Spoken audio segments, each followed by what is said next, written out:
Alright, hello and welcome to the third video blog of toothsoup.com. Today I am dressed in work uniform. It's because I'm taking a half day off work to put all my affairs in order, one of which is producing this vlog. Don't worry, I'm also doing other important things like job applications and stuff like that, but I also wanted to make sure I had some time to do this. So, today I'm just going to do a quick roundup, a couple of minutes just going over the books that I have read lately, plus the main review of Kissing the Witch by Emma Donoghue, which was recommended to me last blog. So yeah, just quickly going through, I finished off Bob Franklin's Under Stones, and I think I mentioned in the first vlog, I should say, that I wasn't actually sure whether or not I liked it yet, but I did actually end up settling into his style. It's kind of a weird style of writing, and actually the subject matter is actually kind of like, it's always quite disconcerting, and I think that's kind of the intention. Obviously, there's a lot of different stories here that leave you kind of a little bit creepy sort of thing. But interestingly, like with short story collections, there's a danger in repeating yourself and being like having every single story kind of sounding the same. And there was a point at which I was sitting there going, oh, I kind of hope he changes it up. And it was at exactly that moment in the very next story that he actually, like a lot of these stories have kind of open-ended, disconcerting, you're not sure what's happening to the narrator, but you're fairly sure that it's something horrible. And in one of the stories, he kind of twists that around, and a scenario where you think that spoilers alert, but a scenario in which you think that the narrator has just been invited to an underground restaurant where you eat live children, is turned into like a humorous situation where he mistook basically a creche for the sort of the place where you pick out your meal sort of thing. So it's kind of, Bob Franklin is obviously very aware of the fact that a lot of his stories can seem a little bit samey, and I thought that was actually a really good nod to the fact that, almost a wink at the reader, sort of saying, oh yeah, I understand this, but here, have something different. And towards, in between, like, there's short stories and stuff, like really quite micro-fiction-y, almost flash fiction-y stories sort of throughout the whole thing as well.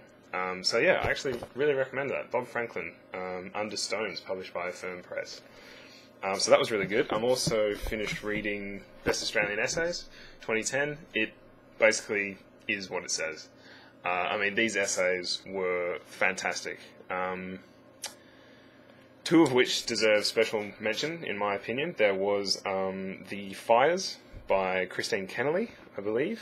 The Inferno, I should say, by Christine Kennelly. It's actually written as The Fires on the back, which I guess was a mistake.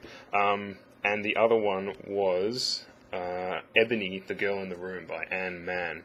And both of those had me needing to close the book, because I was reading on the train, and if I'd actually kept reading, I probably would have bawled my eyes out in front of everybody on the train. So that is the first time that any book, let alone an essay, has made me feel that strongly about a piece of writing. So I think, yeah, this definitely shows exactly how powerful essays can be, and how close to the bone they can cut. And yeah, so I'm definitely an essay convert now. The other thing that I've been reading as well is the cover of which has been absolutely mystifying and slightly disgusting my co-workers at Synergy. It's been getting comments all week. Is the McSweeney's the Better of McSweeney's from issues 11 to 20, and as you'd expect from a McSweeney's collection, it is absolutely stellar. There's just every single story has some really great aspect to it, whether it's the voice, the style, the twist, the portrayal of characters. It's just, in my opinion, there's no better collections of short stories than the McSweeney's. Whether or not that's a I don't know, an opinion that's been formed by only ever reading kind of the best of McSweeney's. I've never actually bought, I don't think, an individual copy. But yeah, as far as greatest hits of short stories go, I think these are some of them. So yeah, getting on to the main review, which was Kissing the Witch by Emma Donoghue. I hope I'm saying Emma Donoghue right, because I'm not actually sure what the GHUE translates to. But yeah, this is pretty much reinventions of all those fables and tales that have been sort of Disney-fied.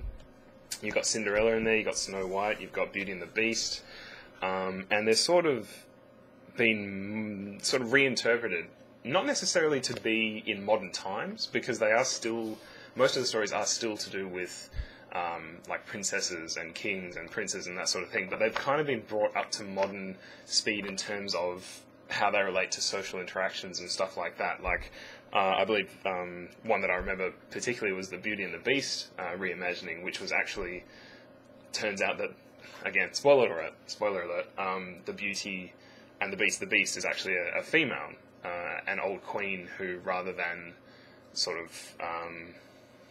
wanting to die old and withered, put on the mask or put on the beast persona and sort of hid herself away until the Beauty came and revealed her.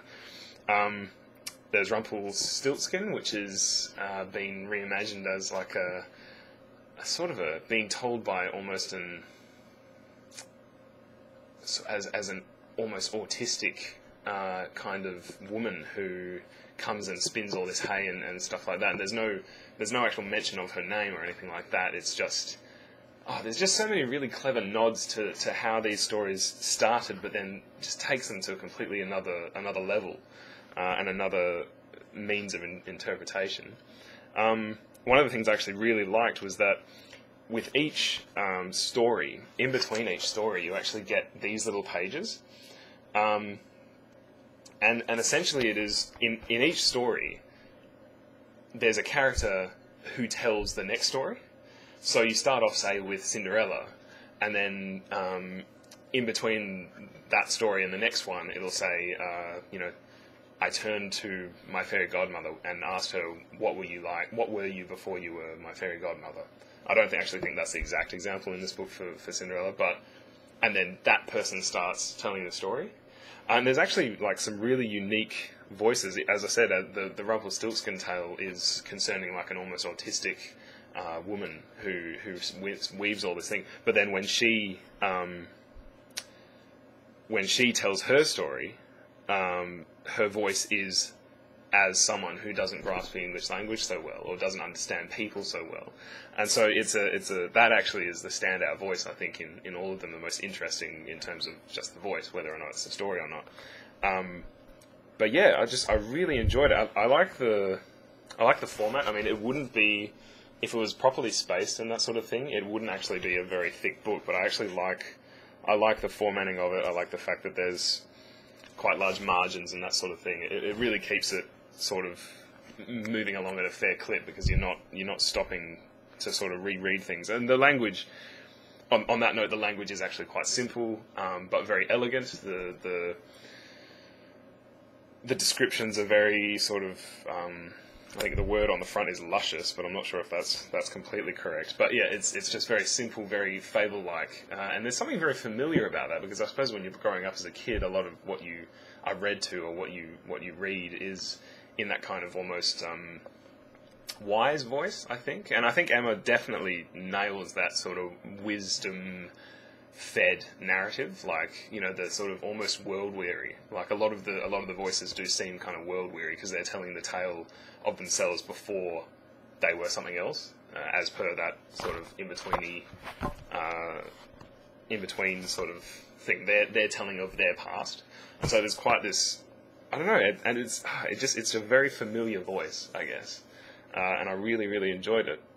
So yeah, that was a really good recommendation. So I'm going to recommend it on. I think it was about $11 from the Book Depository, so it's not exactly breaking the bank, but it's definitely a very good one to have in your collection if you're a person or a writer or a reader like me that enjoys writing or reading fables.